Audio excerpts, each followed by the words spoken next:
Soy Agnes Demetrio y estoy aquí en la Universidad de California con Francine Macielo, profesora del Departamento de Español y Portugués, para entrevistar a Magda Portal, propulsora de los derechos de la mujer desde el año 30 en el Perú y fundadora del Partido Aprista, dentro del cual continuó su campaña para los derechos de la mujer. Muy bienvenida. Gracias. Tengo mucho gusto en encontrarme en este ambiente universitario y dentro de lo posible daré razón de mi participación en las luchas por los derechos de la mujer dentro de la organización política a la que pertenecí hasta el año 48. A lo mejor nos podría hablar un poco sobre su formación política y su formación como feminista en los años 30 para empezar y explicar un poco. ¿Cómo no? En realidad nunca he pensado hacer un trabajo exclusivo por la mujer, pero como la mujer está tan discriminada, cuando pasé a pertenecer al Partido Aprista Peruano en el año 30, en el congreso que realizamos, el primer congreso nacional, yo preparé la ponencia con todo lo que significaba los derechos de la mujer en sus aspectos político, social, cultural, para que ella no siguiera siendo una discriminada social y un ser de menor cuantía, menor de edad. Ha figurado siempre la mujer en todos nuestros partidos, en todos nuestros países, hasta el momento en que se han tomado ciertas medidas que han logrado acercarla un poco a su imagen real de persona humana, aunque no del todo todavía. Bueno, y en cuanto a la formación literaria de usted empezó a escribir poesías desde joven, ¿cierto? Desde muchacha, porque el año 30 también era joven. Pero yo empecé a escribir poesía en un tiempo en que probablemente no lo recuerdo todavía, 18, 16 años, así, ¿no? Mucho de esa poesía está perdida, no se encontraría en ninguna parte, pero he escrito varios libros y después en contacto con la intelectualidad peruana y latinoamericana con la que siempre hemos participado, desde México, en idioma castellano, ¿no?, hasta Chile, Argentina, Uruguay, el Ecuador, Bolivia. Siempre estábamos en contacto todos los intelectuales jóvenes y teníamos las mismas inquietudes de la juventud de esa época, que querían una transformación social y política en general, no hacíamos hincapié en que fuera solamente para la mujer, sino en general. Y esto partía desde la reforma universitaria que se realizó en el año 18, en Córdoba, Argentina. Aquello repercutió profundamente en todos los países de América y hubo una verdadera transformación en todas las universidades, porque se adoptaron medidas revolucionarias desde la participación del estudiante en el claustro universitario. Eso fue muy, muy importante, realmente revolucionario. Bueno, yo he participado con todos esos grupos, no puedo ser exactamente de esa generación, pero un poquito más acá, sí, nosotros nos identificamos con esa generación en la que también figuraron más tarde Mariátegui, Valcárcel, Luis Valcárcel, un historiador muy importante, y Vallejo, como los tres símbolos de la intelectualidad más avanzada del Perú. Yo tuve la suerte de conocer a José Carlos Mariátegui, también al doctor Luis Valcárcel y a Vallejo. Fui amiga también de ellos.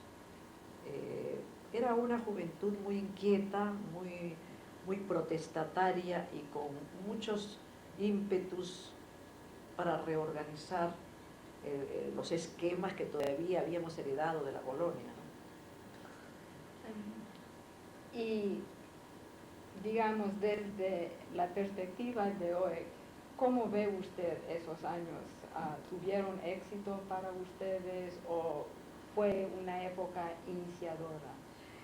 Fue una época de iniciación.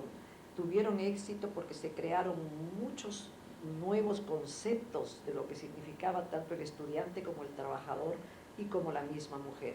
La mujer un poquito después, aunque el proyecto que yo hice para la mujer se aprobó íntegramente, sin discusión, pero eso quiere decir que estaba en la mente de todos los miembros de la agrupación en que yo estaba, que era el Partido Aprista, pero que se cumplieran precisamente no es exacto, ¿no?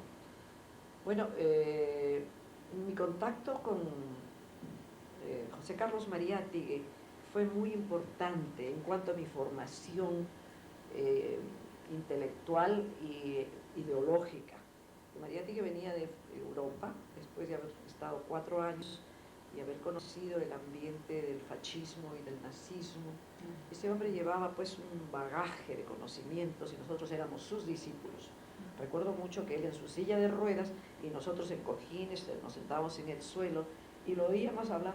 Era un hombre que, a pesar de su gravísima enfermedad que le quitó la vida al final, el año 30 justamente, porque esto de que le hablo es antes del año 30, fue el año 27. Este hombre mantenía siempre alerta su mente para captar conocimientos y para darlos, y siempre la sonrisa, una sonrisa tan optimista como si fuera a vivir toda la vida, 100 años, y duró tan poco, ¿no? Bueno, él fue, digamos, mi primer maestro ideológico. No lo fue Aya, porque en realidad yo con Aya no tuve una relación más. Cuando estuvimos en México fundamos allí la primera célula del partido. No del partido, no, estoy equivocando. La primera célula del movimiento antiimperialista y antioligárquico en América, porque todos los países de América padecemos los mismos males. Entonces yo, que quedé 2 años en México, estudié un poco de economía y un poco de la historia de México, y recuerdo mucho que Aya de la Torre llegó para fundar la célula y me hizo una especie de reproche, y esto es anecdótico. Me dijo que cómo iba a seguir siendo poeta si quería ser política, que tenía que dejar de ser poetisa. Entonces recuerdo mucho que en un picnic, uno de estos unos grupos que nos íbamos al campo a conversar, yo llevé mi libro, mi primer libro, que no lo tenía Mariátegui, él tenía el segundo, y lo rompí y lo eché al río. Entonces como algo sentía dentro, ¿no? Pero después de todo era mi voluntad, pues no, seguir escribiendo y seguir estudiando, una cosa tan árida como es la economía y todas esas cosas. Pero creo que me empapé bastante de ello porque fue cuando hice una gira que se hizo famosa por todas las Antillas y Centroamérica, llevando las ideas antiimperialista y antioligárquica para todos los países de América.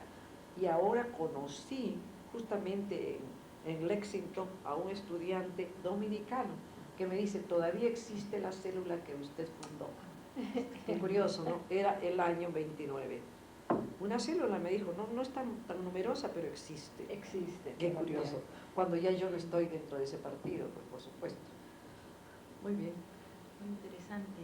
¿Y podría hablarnos, usted habla del panamericanismo en cuanto a formación, que es parte de la ideología de los años 30, a partir de eso?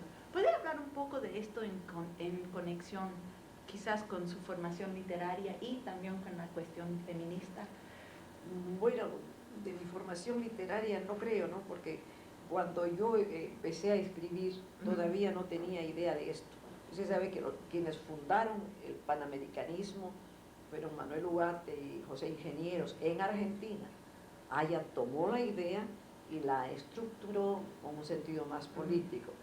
Y eso vino después en que nosotros nos aleccionamos en la idea de defender los derechos de los países latinoamericanos del impacto económico imperialista, especialmente. Todavía no se hablaba de transnacionales, pero sí de las grandes fuerzas económicas que iban a los países de América y con la complicidad de los malos gobiernos entregaban las riquezas del país a las compañías extranjeras que las explotaban con poco beneficio para los países de América. En cuanto a la cuestión femenina, durante toda mi estada, que fueron 20 años, toda mi estada en el partido aprista, yo puse el acento en la defensa de los derechos de la mujer, pero el partido no le dio ni siquiera el voto, ni el voto político.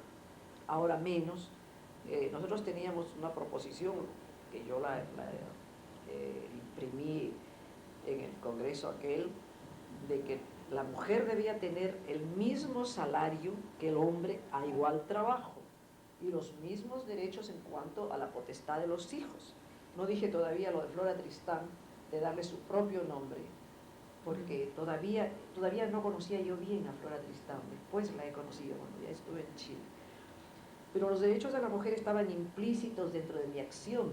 Yo en el partido era dirigente principal o la única del Comando de Capacitación Femenina.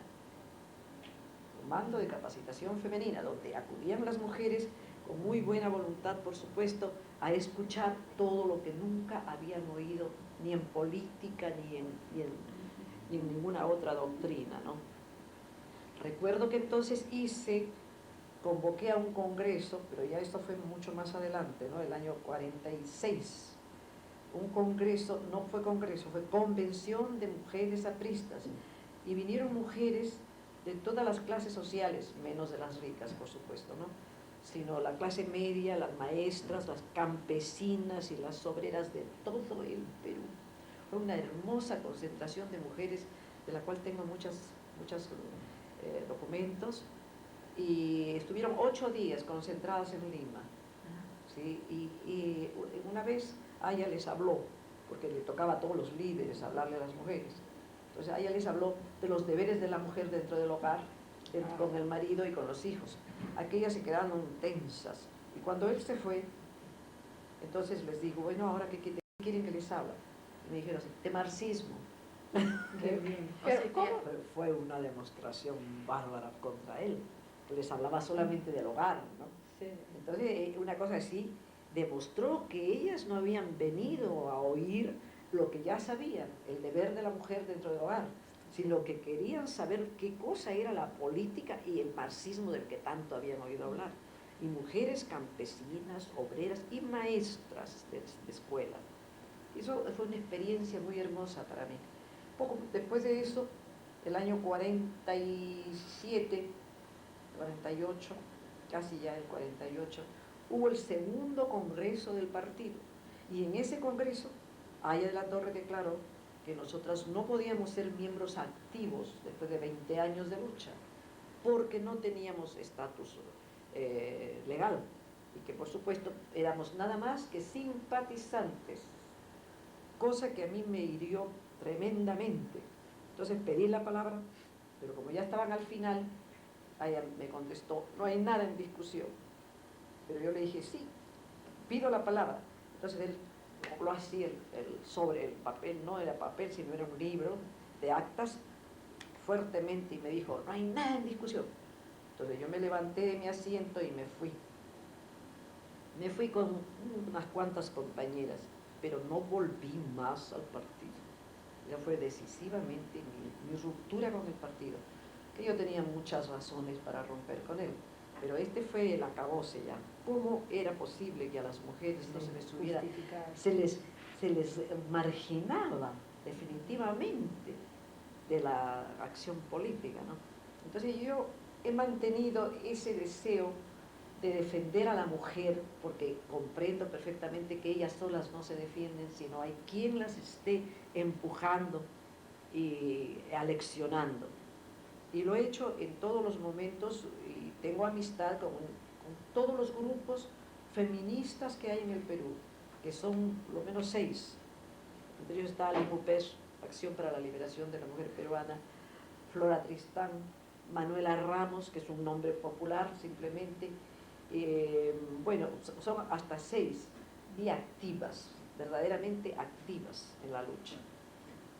Esto en cuanto al aspecto político, ¿no?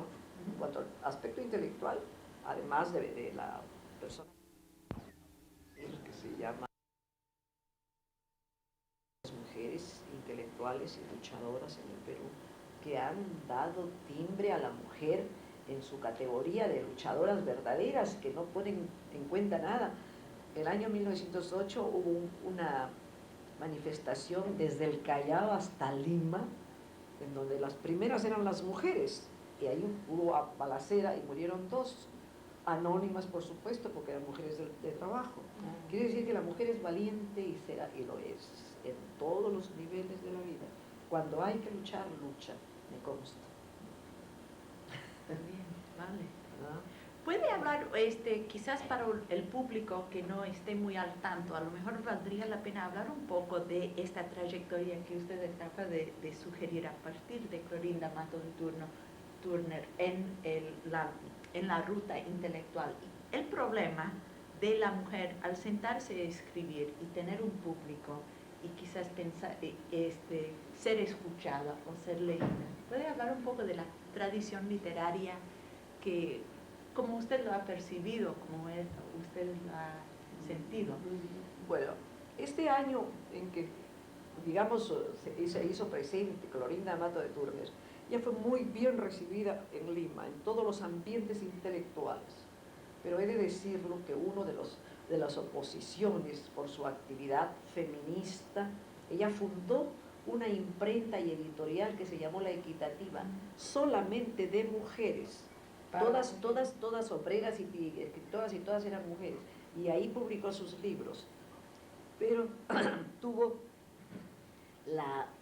digamos, la oposición casi visceral de la religión, ¿no?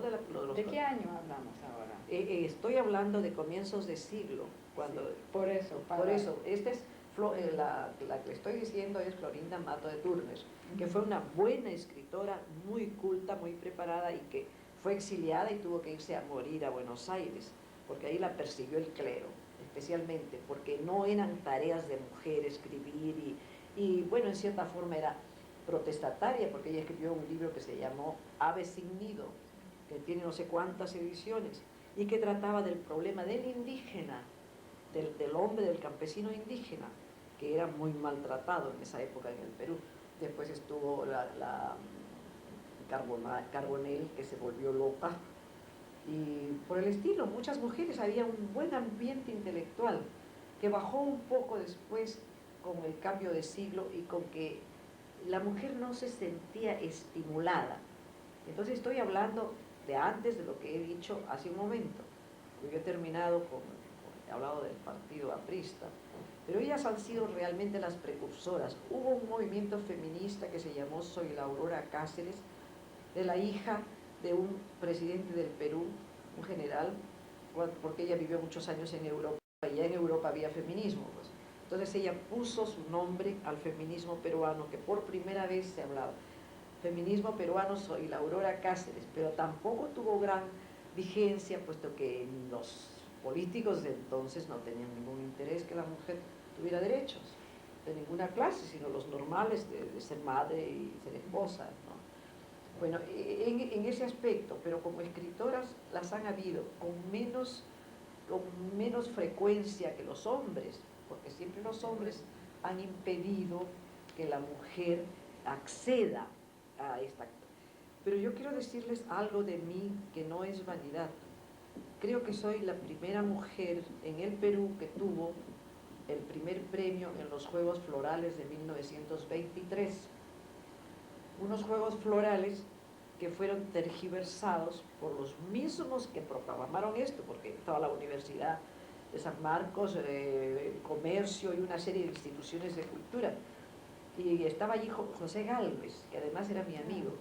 Pero como eran Juegos Florales al estilo, que no lo han hecho más, al estilo medieval, había que nombrar a una reina y cantarle a la reina un poema. Y como yo era mujer, fue el pretexto para quitarme ese puesto. Se crearon 2 primeros premios. Uno en el que estuvo un señor que sí le quería cantar a la reina, y el otro que era el mío. Pero el mío fue el primero, y eso lo digo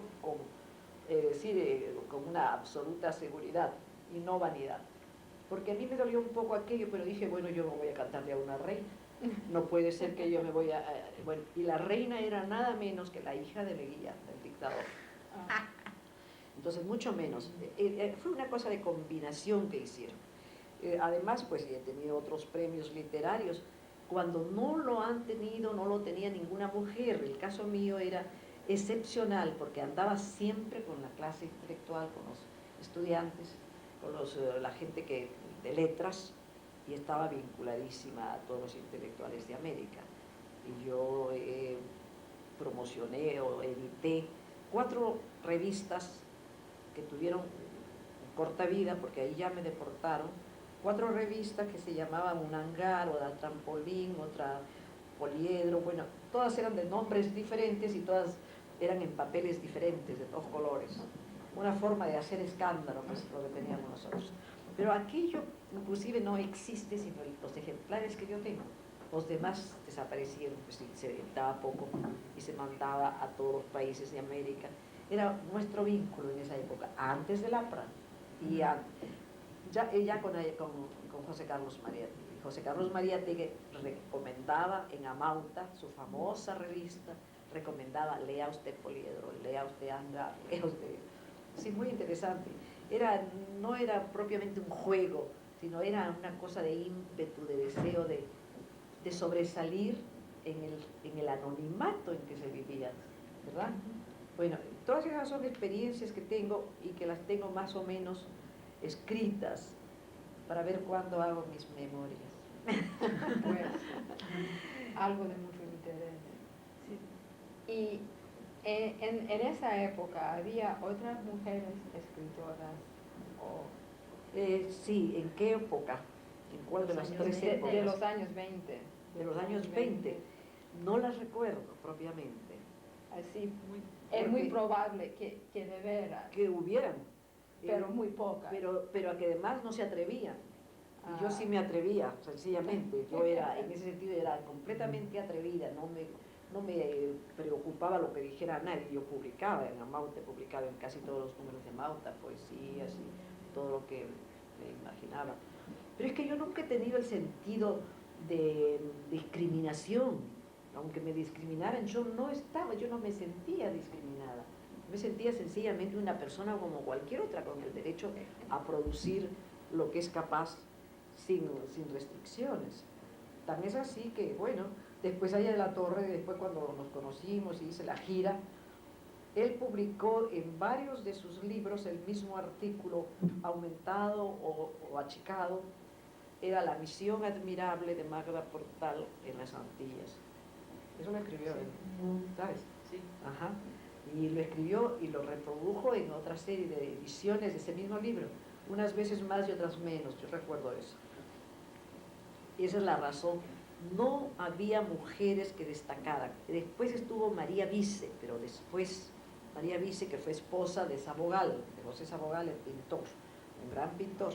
Ella era escritora y hizo semblanzas de Mariátegui cuando él murió, y a ella murió, por supuesto, y no por supuesto porque podía estar viva como estoy yo, ¿no? Pero sí, y pocas de poco relieve. Estaba también Blanca Luz Brum, que no era peruana sino uruguaya, la viuda de un poeta peruano que se llamaba, bueno, de Parra del Riego. Él era Parra del Riego, el poeta peruano que había muerto en el Uruguay. Y Ángela Ramos, que no propiamente era escritora, era periodista más que nada, y era luchadora social al servicio de la clase trabajadora. Ahora si quieren un poco más. ¿Cuáles son los temas que prefería usted tocar en esa época en la poesía? Al comienzo era poesía amorosa, triste o bueno, que según el estado de ánimo en que estaba. Y siempre he tenido dentro de mí ese tema poético, el amor, la vida, en fin, cantidad de cosas que figuran en mi poesía, que hoy es una antología incompleta que se llama Constancia del Ser.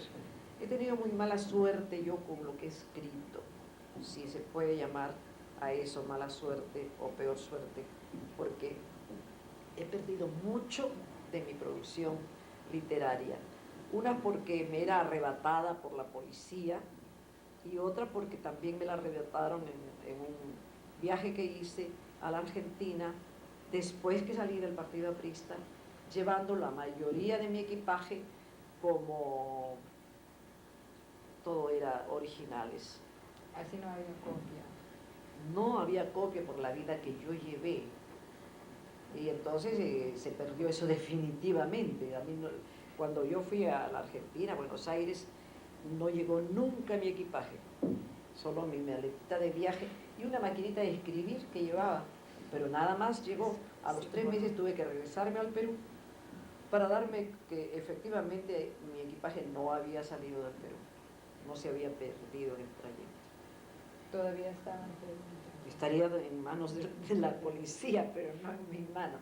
Eso ha sido uno de mis dramas, al extremo de no querer seguir produciendo poesía o literatura, ¿no?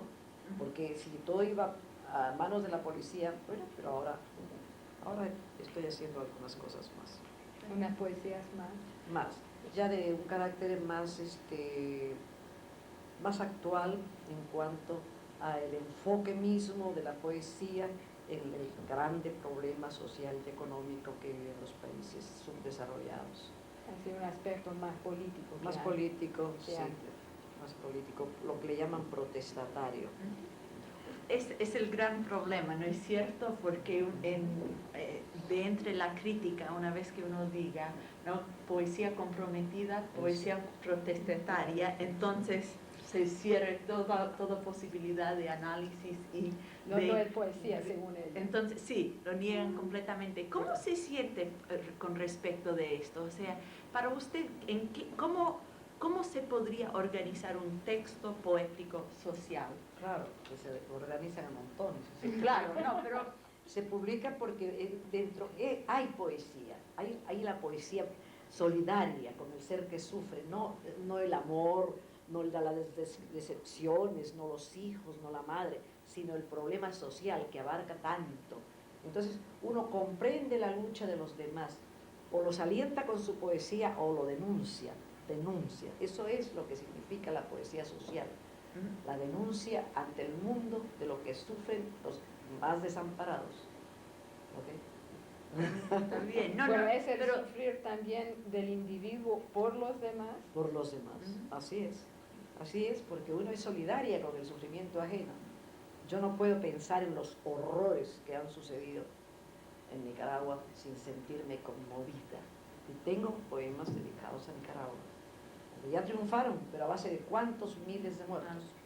Pero ese es mi sentido y el de todos, ¿no? De Parra y de todos los poetas que escriben.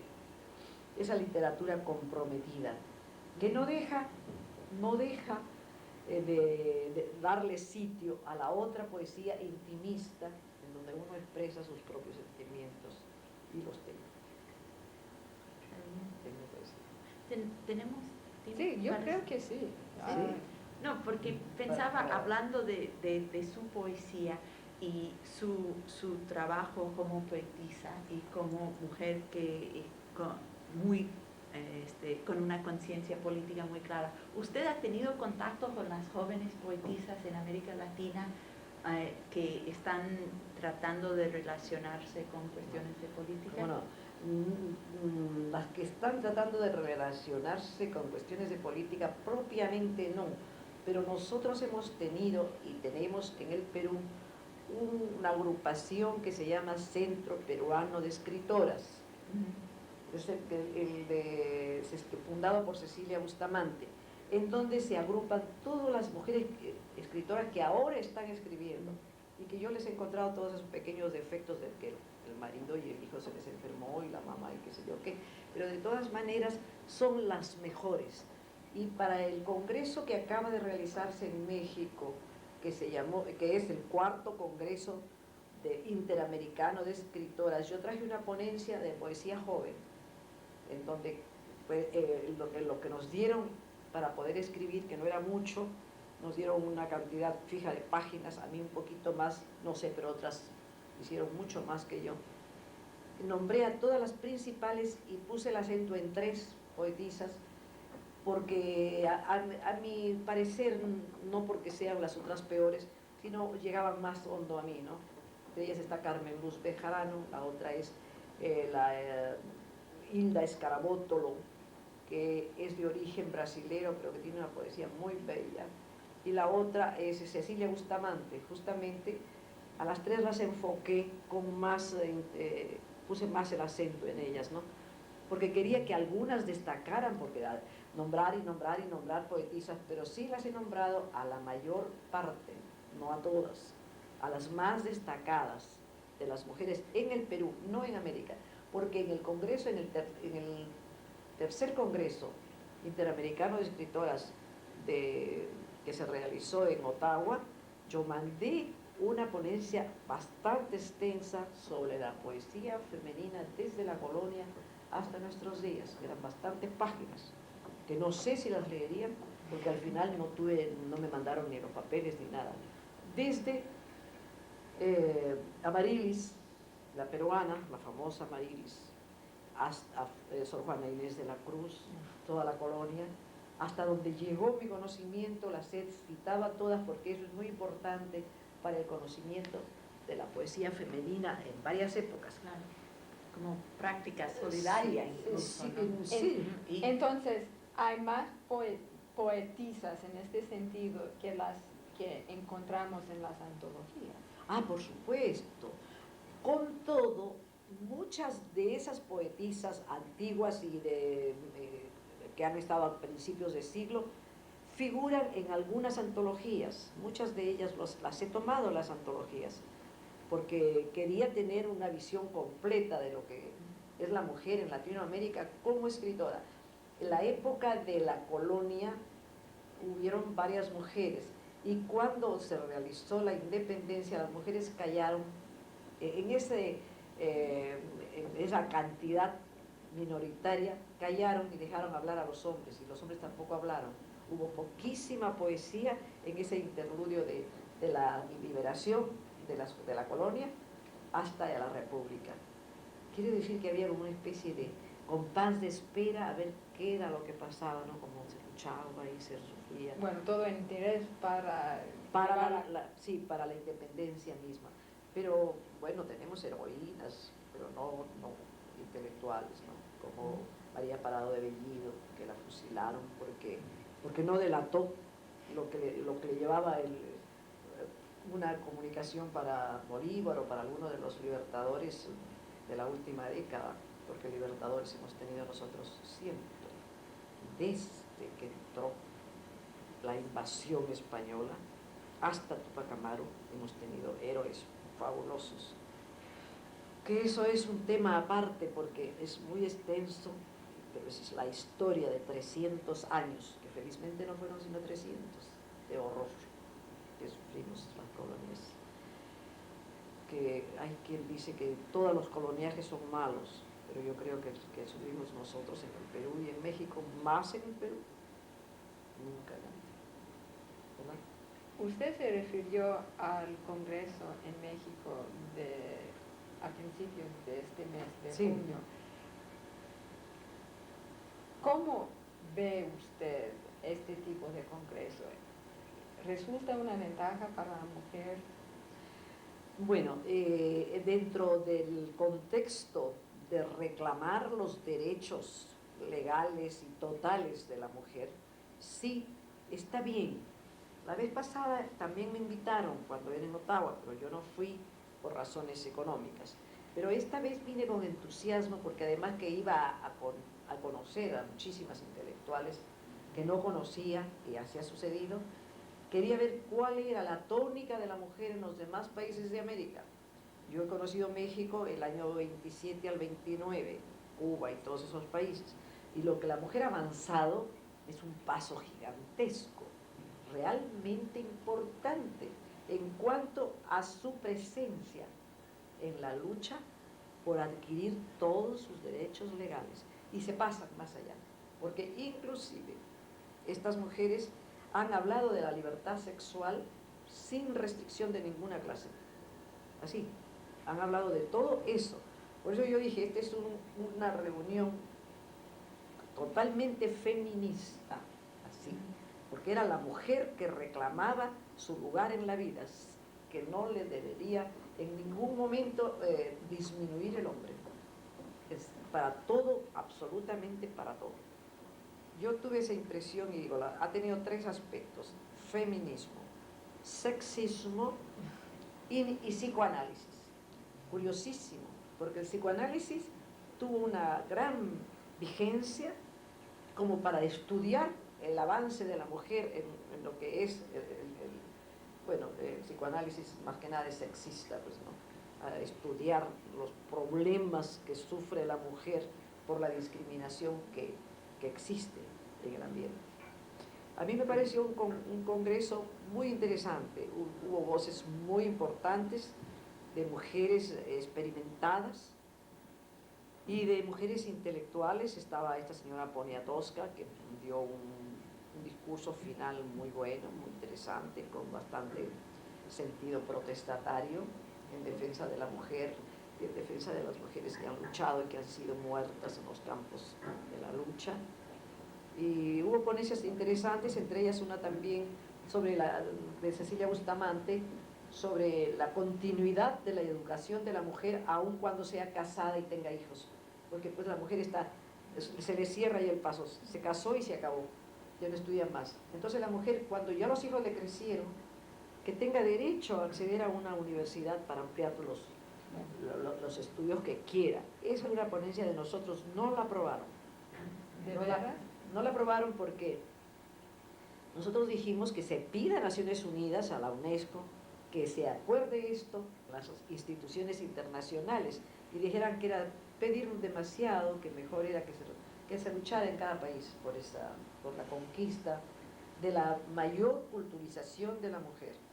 Y en nuestro país, en realidad, hay, como les estoy diciendo, movimiento feminista.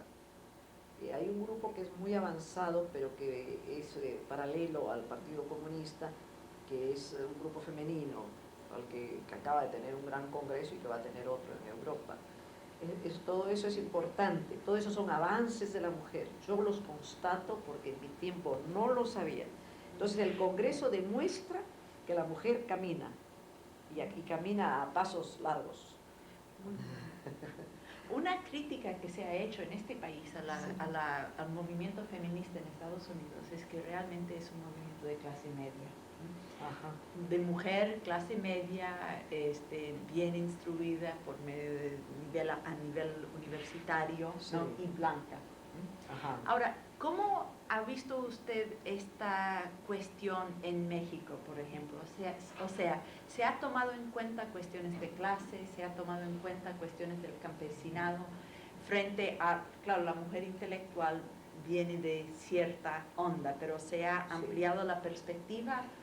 Sí, me parece que sí, porque se ha hablado mucho de la mujer campesina, porque no ha sido puramente un congreso de escritoras, hay que tener eso muy en cuenta. Se ha hablado de clases sociales discriminadas, que son las clases más pobres.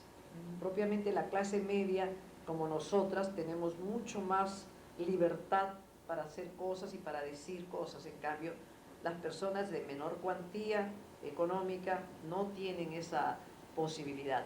En el Congreso se habló de muchos aspectos de la liberación de la mujer, porque como les digo, fue feminista, y de los derechos que tenía la mujer para acceder a todos los cargos públicos y también a todas las promociones culturales de las universidades, que deberían ser abiertas para las mujeres. Lo son, pero hasta cierta edad, hasta que la mujer termina. Ahora nosotros tenemos el gran problema del exceso de estudiantes. Por ejemplo, hay 1000 vacantes y se presentan 3000 entre hombres y mujeres. Allí no hay discriminación, en las universidades nuestras entran hombres y mujeres, pero no hay espacio, y muchas veces prefieren dejarle el espacio a los hombres que a las mujeres, aunque hay mujeres muy capaces, muy preparadas, con muchas ambiciones para ser más de lo que son. Entonces eso sí se ha tocado, pero un poco tangencialmente, no como lo principal, porque lo principal era lo intelectual también, pues, ¿no? eran las escritoras, ¿no? ¿Se ve hoy en día, por ejemplo, en el Perú, una reacción en contra del movimiento feminista? No. ¿No? Habrá, Hoy en día, hoy en día no hay nada en contra, aunque siempre se habla, eso hacen las mujeres, es siempre con cierto sentido discriminatorio. Entonces también suelen decir, no, pues si tú quieres tener los mismos derechos de los hombres, no tienes ningún derecho a pedir comodidades especiales, ni ventajas, ni privilegios, y eso es verdad. Así que nosotros cuando vamos en un ómnibus repleto nos vamos paraditas, porque los hombres no nos dan el asiento, salvo que le den a uno las canas.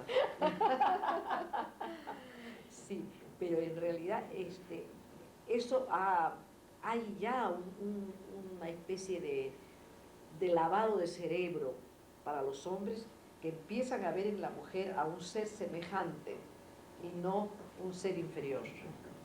Eso tiene su valor. Y me parece que el Congreso ha tenido mucha influencia. Yo voy a escribir ahora sobre el Congreso, cuando llegue al Perú, para una página femenina de un periódico de la derecha que se llama La Prensa, que es uno de los periódicos buenos. Y voy a hacer resaltar todos esos aspectos feministas para gusto de mis compañeras, de mis amigas feministas. Bueno, una anécdota más para las cámaras, quizás puede ser. No, usted nos ha contado antes, hablando de la mujer y la pérdida de identidad, ¿no? Y el desconocimiento que hemos sufrido por la labor intelectual, todas. ¿Por qué no nos cuenta de la anécdota que antes nos contó sobre Magda Portal, viva o fallecida? Bueno, eso es una cosa muy interesante que me sucedió hace poco tiempo, cuando llegó al Perú una compatriota que reside en Estados Unidos y que llevaba el encargo de personalidades de aquí, como mi estimada amiga Catherine, de que viera mis originales o lo que había dejado, aludiendo que yo había muerto hacía 2 años. ¿Quién había dado la noticia? Yo lo ignoro. No podría decir exactamente fulano o mengano, pero por lo general es aquellas personas que tienen mucho más acceso a la labor intelectual en un país. Podría señalar un nombre, pero no quiero decirlo porque me da un poco de... Bueno, puede ser que no sea, ¿no? Pero esto debió tener vigencia aquí en los Estados Unidos, puesto que esta persona que acudió a un librero, que además es amigo mío, Juan Mejía Vaca, librero y editor, y le dijo, quiero saber la dirección de los familiares de Magda Portal, porque quiero saber los herederos de Magda Portal. Entonces le dijo, ¿por qué los herederos? Porque Magda ha muerto hace 2 años. Y entonces él le dijo, ¿Magda ha muerto? Entonces tomó el teléfono y llamó y me encontró en la casa y me dice, ¿aquí quiere hablarte alguien? Y le dice, hable con su muerta, pues le dijo, aquí está su cadáver. Entonces ella se asombró muchísimo porque estaba segura de que yo había muerto hacía 2 años, nada menos. Es decir, bastante tiempo, ¿no? Por circunstancias obvias, mucho tiempo he dejado de publicar, porque además de escribir poesía y ensayos, escribo también periódicos. En los periódicos he escrito muchas veces en los periódicos de América y del Perú. Y en esa época yo no estaba escribiendo, porque no tenía facilidad para escribir.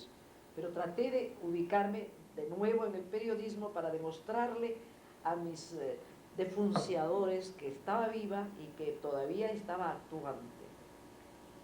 Ajá. Bueno, eso es Magda muerta. Bueno, espero que no. Muchísimas gracias. Ha sido un placer esta tarde escuchar las palabras no solo de una poeta, sino de una luchadora por la mujer. Yo también les agradezco la oportunidad, porque es una forma de comunicación que siempre nos hace mucha falta. Y me imagino que este vídeo va a tener otros auditores. Espero que van a enterarse un poco de las vicisitudes que sufrimos las mujeres, que ahora van a ser mucho menos que antes de que yo comenzara. Esperemos que sí. Bueno, Gracias. That's it.